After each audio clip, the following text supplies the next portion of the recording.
Single dad agreed to one last blind date, unaware the woman waiting was his long-lost wife. Before we continue, please tell us, where in the world are you tuning in from? We love seeing how far our stories travel.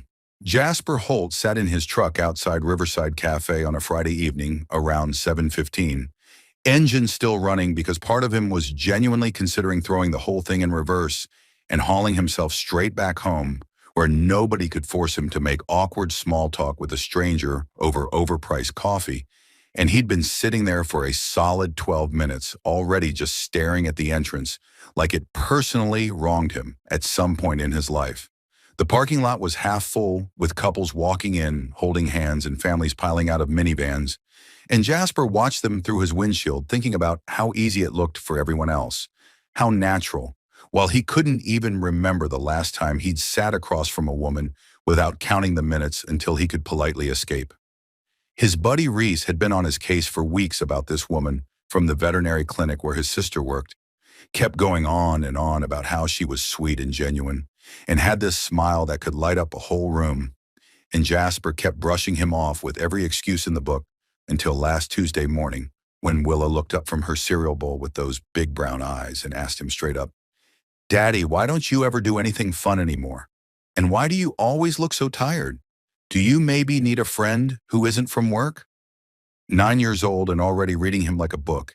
And that question sat heavy in his chest for the rest of the week because she wasn't wrong. He was tired, bone deep exhausted from pretending everything was fine when nothing had been fine for 7 years. Here's the thing about losing someone who didn't actually die. It messes with your head in ways that regular grief doesn't, because there's no funeral to attend, and no grave to visit, and no closure to find at the bottom of a casserole dish dropped off by well-meaning neighbors. Mallory left 7 years ago when her mother got diagnosed with something aggressive and terminal, packed a bag and promised, "I'll be back in a few weeks once things stabilize. I promise it won't be long." And those few weeks turned into months, and then those months stretched into silence. And then that silence hardened into something permanent that Jasper still didn't fully understand. He spent the first year calling every day and getting voicemail, spent the second year calling every week and getting nothing, and somewhere around year 3 he just stopped calling altogether because the rejection was eating him alive, and he had a little girl who needed him present instead of constantly checking his phone for a message that never came. He checked his reflection in the rearview mirror and noticed his collar was slightly crooked, and there was a smudge of something on his jaw that might have been grease from the job site. And he licked his thumb and rubbed at it while thinking to himself that he looked exactly like a guy who hadn't been on an actual date since before smartphones had face recognition. 34 years old and completely out of practice. And the worst part was he didn't even want to get back in practice. He just wanted to go home and watch something mindless on TV and fall asleep on the couch like he did every other Friday night. But he'd promised Willa, told her, "Daddy's going to try to make a new friend, okay? I promise I'll put myself out there." And Holtz don't break promises, even when those promises involve subjecting themselves to awkward dinner conversation with someone they've never met.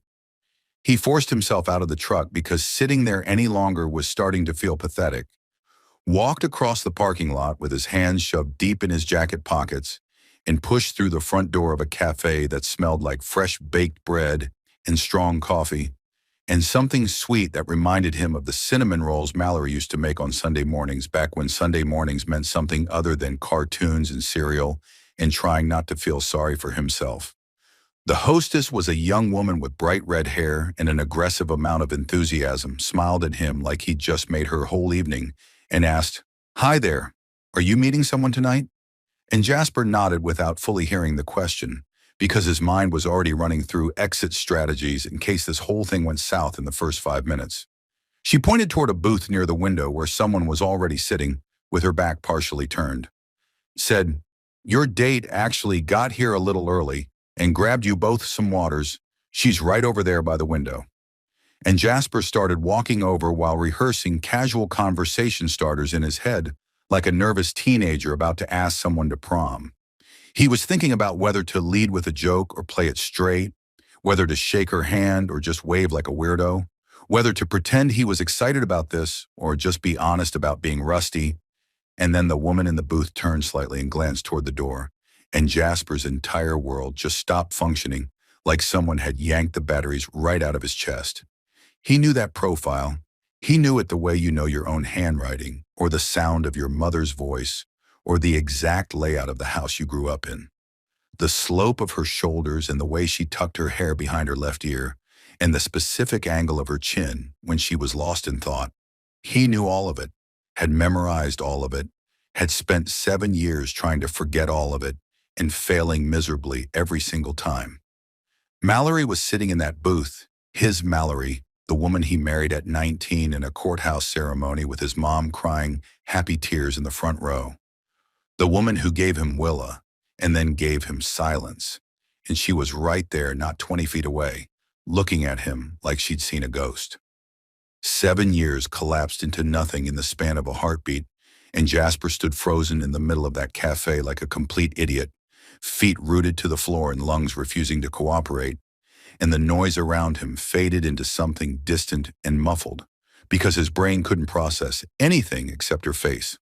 She was older now, a little thinner, with faint lines near her eyes that told stories he'd missed, and a vulnerability in her expression that cracked something open in his chest.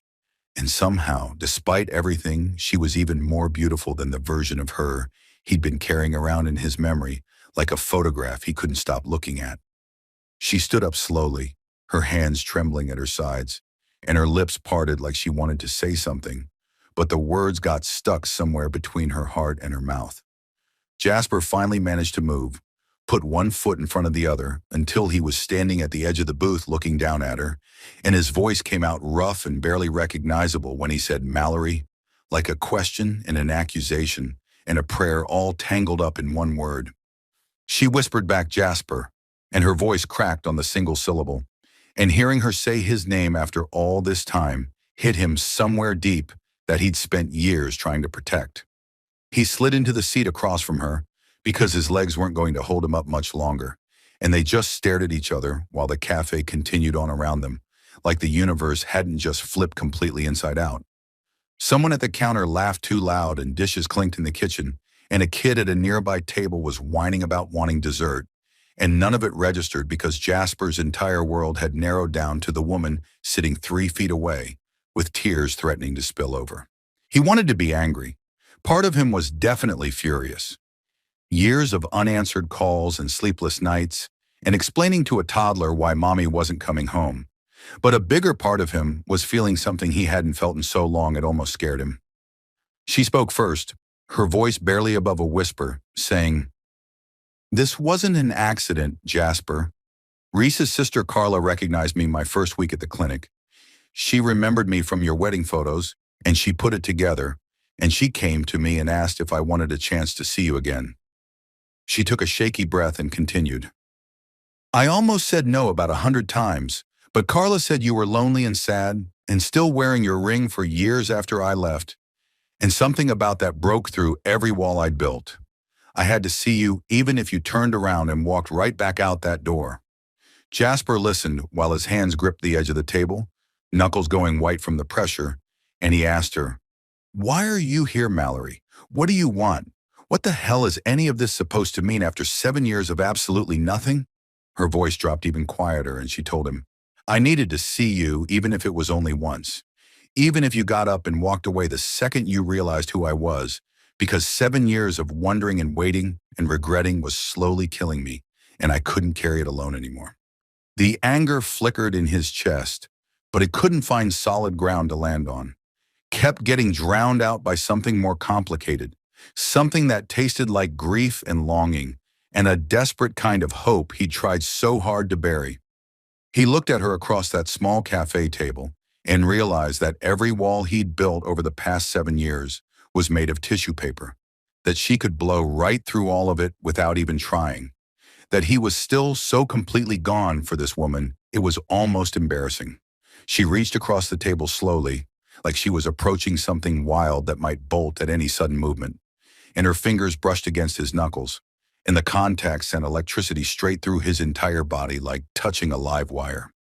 He looked down at her hand on his and then back up at her face, saw the tears sliding down her cheeks, and the fear in her eyes and something else that looked painfully like love, and his throat closed up so tight he couldn't speak. This woman, this impossible, frustrating, heartbreaking woman who'd walked away and left him to pick up the pieces, was still somehow the only person who'd ever made him feel completely seen, completely known, completely home. He should leave. The logical part of his brain was screaming at him to get up and walk out and protect what was left of his heart. But his body wasn't listening, and his heart was pounding her name over and over like a song he never forgot the words to. He heard himself say something he hadn't planned on saying, his voice coming out rough and honest and terrified all at once. I don't know what any of this is or what it could possibly mean or where it might go, but I'm not ready to leave yet. Not when you're sitting right there after 7 years of empty space. Not when my whole body's lit up like someone finally switched the power back on in a house that's been dark for way too long. She squeezed his hand and smiled through her tears, saying, I'm not ready to leave either. Not yet. Maybe not ever. And they sat there in that booth while the sun sank below the horizon outside the window. Two people who used to be everything to each other, trying to figure out if maybe they could be something again. They sat in that booth talking until the cafe started closing down around them, until the staff was wiping tables and stacking chairs and giving them the polite but obvious look that said, hey, we'd really like to go home now. And Jasper couldn't remember the last time hours had disappeared so fast without him noticing. When they finally walked out into the parking lot, the air was cool and crisp and the sky was full of stars. And they stood next to her car in silence for a moment, neither of them wanting to be the first to say goodbye. Mallory looked up at him with those eyes he'd been dreaming about for 7 years and asked quietly, can I see you again, or is this it? And Jasper heard himself answer before his brain could catch up, heard his own voice say, same place, Sunday afternoon, 2 o'clock, and watched her whole face light up in a way that made his chest ache. Sunday came around faster than expected, and Jasper spent the entire morning trying to act normal, while Willa watched cartoons and asked him why he kept checking the clock every 5 minutes. He dropped her off at his sister's place around noon with a rushed explanation about meeting a friend, and his sister gave him that knowing look she'd been perfecting since they were teenagers and said, a friend? Huh, is this friend pretty? And Jasper just shook his head and told her not to start because he genuinely had no idea what he was doing or where any of this was heading. He showed up at the cafe 15 minutes early and found Mallory already there, waiting by the entrance. And when she spotted him walking across the parking lot, her smile hit him like sunlight breaking through clouds after a week of rain. They decided to skip the cafe this time and walk through Riverside Park instead, following the winding path along the water while the afternoon sun painted everything golden, and the conversation flowed easier than it had any right to after 7 years of silence. She told him about her mother's final months and how hard it was watching someone fade away piece by piece, and he listened without interrupting because he understood that some stories need space to breathe. She explained how the grief swallowed her whole for a while, how she couldn't function or think straight or do anything except survive from one day to the next. And somewhere in that fog, she convinced herself that too much time had passed and he'd surely moved on and she'd lost her chance at coming home. Jasper wanted to tell her she was wrong, wanted to say he'd been waiting this whole time. But the words got stuck because admitting that felt like admitting how completely wrecked he'd been, and he wasn't sure he was ready to be that vulnerable yet. Instead, he told her about Willa, about the toddler years that nearly broke him, and the school plays he attended alone, and the parent-teacher conferences where he sat surrounded by couples feeling like half a person. She stopped walking when he said that, turned to look at him with tears pooling in her eyes and whispered, I'm so sorry, Jasper. I'm so sorry I wasn't there. And something about the way she said it made him believe she meant it down to her bones. They kept walking until they found a bench overlooking the water and sat down close enough that their shoulders almost touched. And she laughed at something he said about Willa's obsession with dinosaurs. And hearing that laugh again did something dangerous to his heart. It was the same laugh he used to hear every morning over breakfast, the same one that used to echo through their tiny apartment when he said something dumb just to make her smile, and the familiarity of it nearly knocked him sideways. He turned to look at her and found her already looking at him, and the moment stretched out between them, heavy with everything they weren't saying. And Jasper thought to himself, this is either going to save me or destroy me completely. The following week, he asked to see her again, met her at a coffee shop across town where nobody knew either of them, and this time he showed up holding a cup already made exactly the way she used to like it. Oat milk with 2 sugars and just a splash of vanilla. She stared at the cup for a solid 10 seconds before looking up at him with an expression he couldn't quite read. And she said quietly, "You remembered how I take my coffee." And he shrugged like it was nothing, even though they both knew it was everything. She took a sip and closed her eyes, and something about her face in that moment made him want to freeze time and stay there forever, watching her rediscover something small that used to belong to their life together. They fell into a rhythm over the next few weeks, meeting every few days at different spots around town, a diner here, in a park there, and once just sitting in his truck watching the sunset because neither of them wanted the evening to end.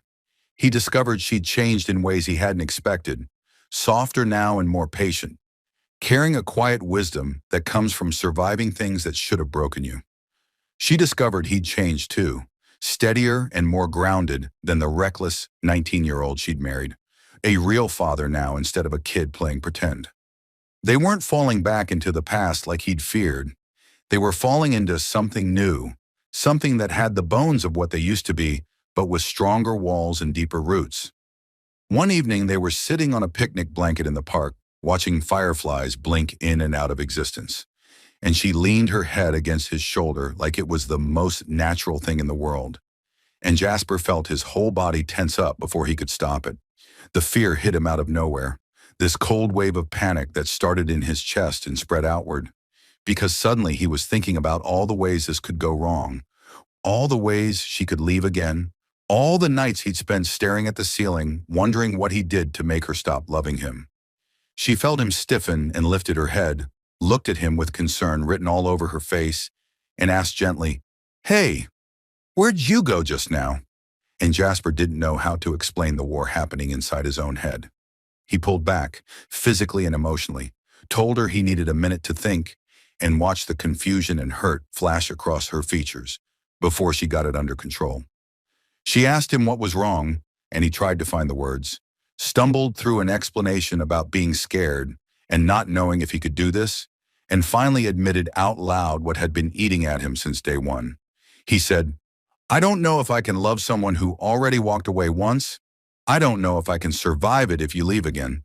And his voice cracked on the last word in a way that embarrassed him, but he couldn't take it back now. Mallory sat very still for a long moment, the fireflies dancing around them, like the universe didn't care that his heart was breaking. And when she finally spoke, her voice was calm and steady, in a way that surprised him. She said, "I understand, I really do. You have every right to be scared, and I'm not going to pretend what I did wasn't devastating." And Jasper braced himself for the defensive excuses that never came.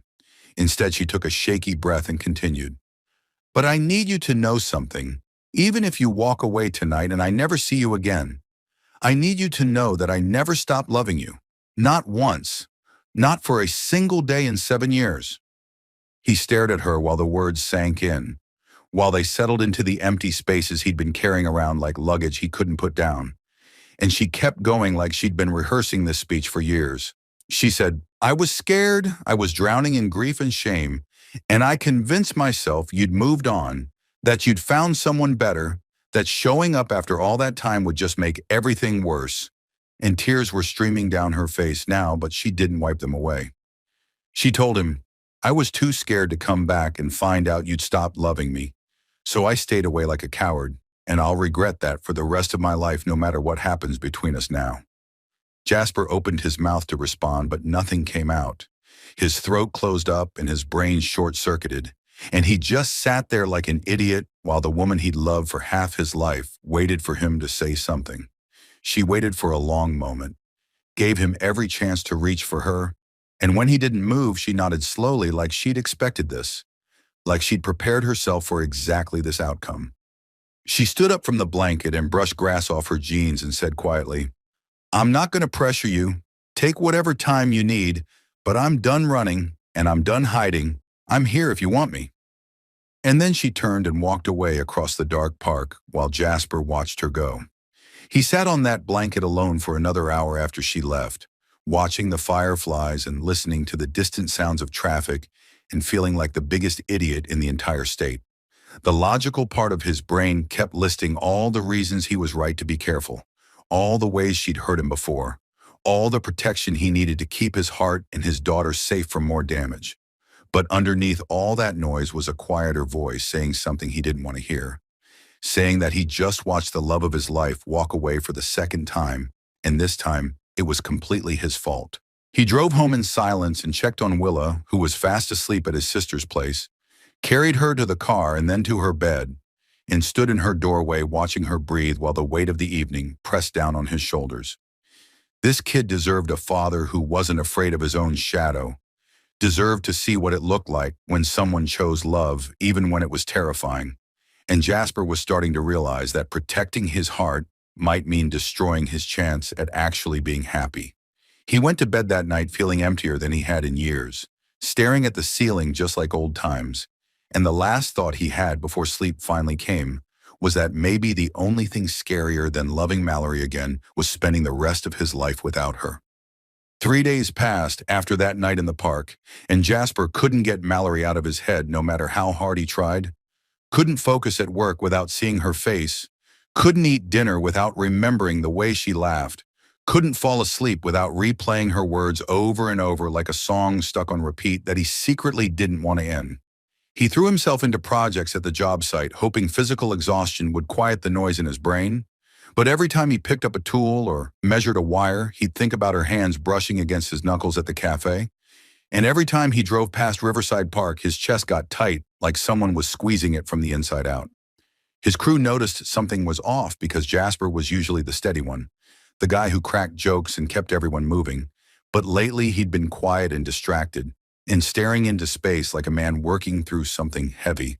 His buddy Derek asked him straight up during lunch break, "Hey man, you good? You've been acting weird all week." And Jasper just shrugged and said he had stuff on his mind, personal stuff, didn't really want to get into it, and Derek nodded and let it drop because sometimes that's what good friends do.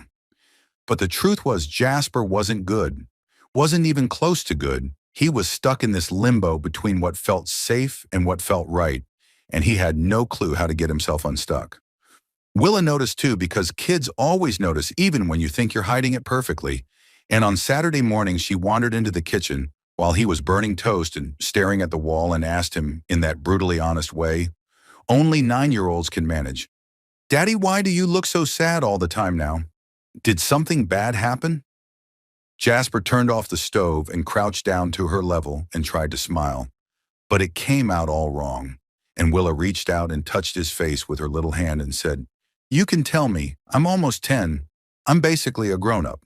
And despite everything that made him laugh for the first time in days, he sat her down at the kitchen table and tried to figure out how to explain adult feelings to a kid who still believed in magic and happy endings.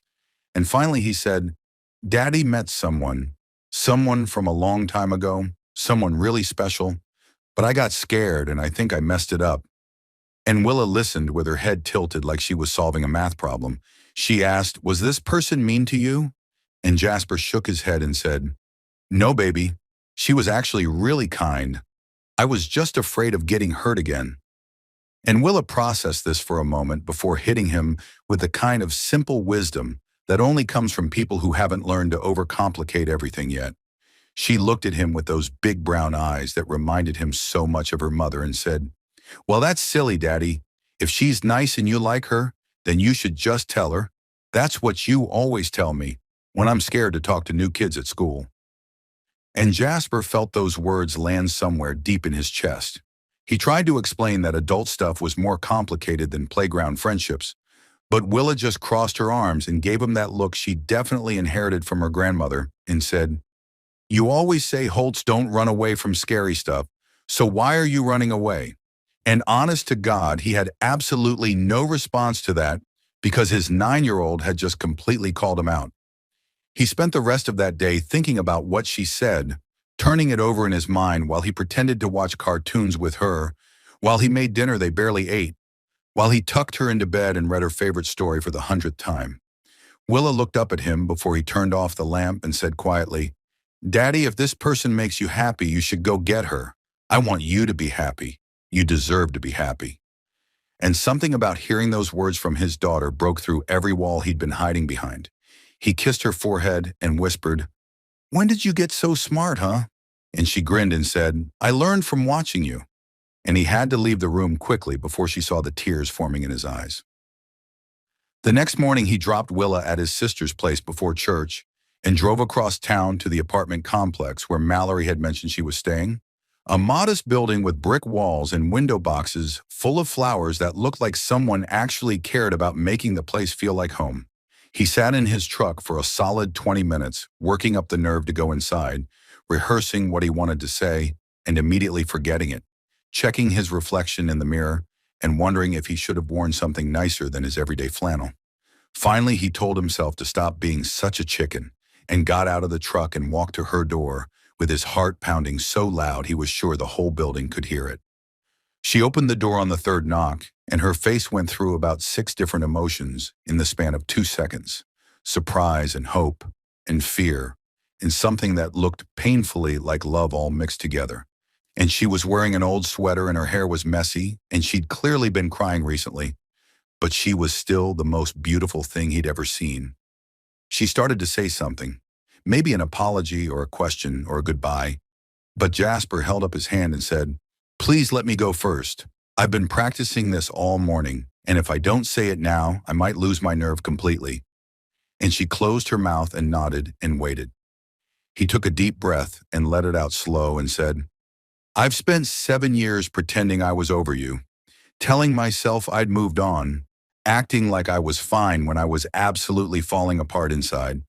And I thought I was protecting myself, but really I was just slowly dying in a life that didn't have you in it." His voice was shaking, but he kept going because stopping now wasn't an option. And he said, "I don't care about what happened anymore. I don't care about the years we lost or the reasons you left or any of the stuff I thought mattered so much. I care about right now. I care about tomorrow. I care about every single day after that. And I care about you, Mallory. I care about you so much it scares the hell out of me." She was crying now, tears streaming down her cheeks while she stood in her doorway, holding onto the frame like she might fall over without it. And Jasper stepped closer and took her hands in his and kept talking because he wasn't done yet. He said, "Our daughter told me I deserve to be happy, and she's right. But she's also only 9, so she doesn't know that happiness doesn't mean anything if I can't share it with the right person. And the right person has always been you. Even when I was mad, even when I was hurt, even when I tried to convince myself otherwise." He squeezed her hands and looked straight into her eyes and said, "Can we start over? Not pick up where we left off, but actually start fresh, date each other for real, fall in love again, do it right this time?" She laughed through her tears and the sound was like music, and she said, "You drove all the way across town to ask me on a date?" And he grinned and said, "I figured after 7 years I should probably put in some effort." And she pulled him forward and kissed him right there in the doorway of her apartment. While somewhere in the building a door opened and someone probably saw everything, and neither of them cared even a little bit. What followed was the kind of falling in love that happens when two people already know each other's worst parts and choose to stay anyway. The slow and steady kind that builds something real instead of just burning hot and flaming out. They went on actual dates, dinner at restaurants where he pulled out her chair and she made fun of him for being old-fashioned. Movie nights where they argued about which snacks to get and ended up buying everything. Long drives through the countryside with the windows down and music playing and nowhere in particular to be. He brought her flowers for no reason, and she showed up at his job site with lunch and a thermos of coffee made exactly how he liked it. And every small moment felt like proof that this time they were doing it right. Before he could introduce Mallory to Willa, he knew he had to tell his daughter the truth, the whole truth, because starting this new chapter with secrets would poison everything they were trying to build. He sat Willa down one evening after dinner and took a deep breath and said, "Baby, I need to tell you something really important about the person Daddy's been spending time with." And Willa looked at him with those big brown eyes and waited. He explained as gently as he could that the woman he'd been seeing was someone from a long time ago, someone very special. And then he said the words he'd been rehearsing for days. "Willa, she's your mama. She's the one who had to go away when you were little, and she's back now and she wants to meet you if you're okay with that." Willa went very still and very quiet, and Jasper watched about 15 different emotions cross her face in the span of 10 seconds. Confusion and hurt and anger and something that looked painfully like hope, all tangled up together. She asked in a small voice, "Why did she leave me, Daddy? Didn't she love me?" And Jasper's heart absolutely shattered because he'd been dreading this question for 7 years. He pulled her into his lap and held her tight and explained that her mama had been very sick with sadness after losing her own mother, that sometimes grown-ups make mistakes when they're hurting, that leaving was never about not loving Willa, it was about being too broken to know how to stay. Willa cried, and he cried, and they sat there holding each other until she finally whispered, "Is she still broken?" And Jasper kissed her forehead and said, "No, baby, she's better now, and she wants to be your mama again if you'll let her." The first meeting happened at a park on a sunny afternoon, and Willa was terrified and Mallory was shaking, and Jasper stood between them, feeling like the most important bridge in the world. Mallory knelt down to Willa's level, and her voice broke when she said, "Hi, sweet girl. I know you don't remember me, but I remember everything about you, and I am so sorry I wasn't here. I'm sorry I missed so much. And if you're angry at me, that's okay, because you have every right to be." Willa studied her mother's face for a long moment, this face she'd only seen in old photographs, and then she asked quietly, "Are you going to leave again?" And Mallory shook her head, with tears streaming down her cheeks, and said, "Never, I promise you, never again." Willa didn't hug her that first day, kept her distance and watched carefully like she was waiting for the other shoe to drop. But by the end of the afternoon, she let Mallory sit next to her on the swings, and Jasper knew that was a start. Over the following months, the relationship between Mallory and Willa grew on its own terms, sometimes 2 steps forward and 1 step back, built on patience and coloring books, and Mallory showing up consistently even when Willa pushed her away. There were hard days when Willa got angry and yelled, "You left me," and Mallory just sat there and took it and said, "You're right, I did, and I'm so sorry," without making excuses. There were better days when Willa let Mallory braid her hair or asked her opinion on what to wear to school. Mallory showed up to a school play with flowers and sat in the front row crying happy tears, and afterward Willa ran to her first before running to Jasper, and that small moment meant everything. Willa started asking when Mallory was coming over next, started saving funny stories from school specifically to tell her, started looking for her car in the driveway when Jasper picked her up from his sister's place.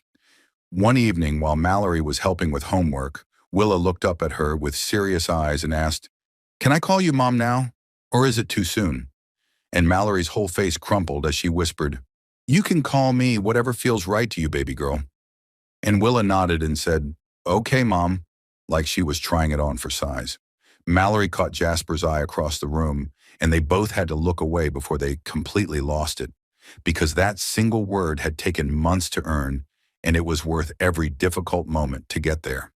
A year passed, the kind of year that changes everything while somehow feeling like it flew by in a blink. And Jasper woke up one morning and realized he couldn't imagine his life without her in it anymore. He started planning something special, asked his sister to watch Willa for an evening, and made a reservation at Riverside Cafe, where this whole crazy second chapter had started. He bought a ring, nothing fancy, because that wasn't them. Just a simple band that felt right when he held it in his palm, and he carried it in his pocket for 3 days before the night finally arrived, because he wanted it close to him like a promise he was about to keep. He picked Mallory up at her apartment, and she was wearing the blue dress he'd mentioned loving once months ago, proof that she remembered the small things just like he did. And they drove to the cafe while his palms sweated on the steering wheel, and she asked him why he was being so quiet. He told her he was just happy, just grateful, just thinking about how wild it was that a blind date set up by someone who had no idea what they were doing had brought him back to the only woman he'd ever really loved. She reached over and took his hand and said, "Whatever happens, this has been the best year of my life." And he almost proposed right there in the car, but he held it together because he had a plan and he was sticking to it. They sat in the same booth where they'd first locked eyes again, ordered the same things they'd ordered that night, and talked about everything and nothing, while Jasper waited for the right moment, with the ring burning a hole in his jacket pocket. Finally, when the plates were cleared and the coffee was poured, and she was smiling at him across the table like he was the only person in the entire world, he reached into his pocket and pulled out the small box and set it between them. Her eyes went wide and her hand flew to her mouth, and he said, "We got married too young the first time. We had no idea what we were doing. We were just kids playing house and hoping it would work out. But now I know exactly what I want. I want you, every day for the rest of my life. Will you marry me again?" She nodded before he even finished the question, tears spilling over as she whispered, "Yes, 1,000 times, yes, I never stopped being yours, Jasper. Not for a single moment." And he slid the ring onto her finger with hands that were shaking so bad he nearly dropped it twice.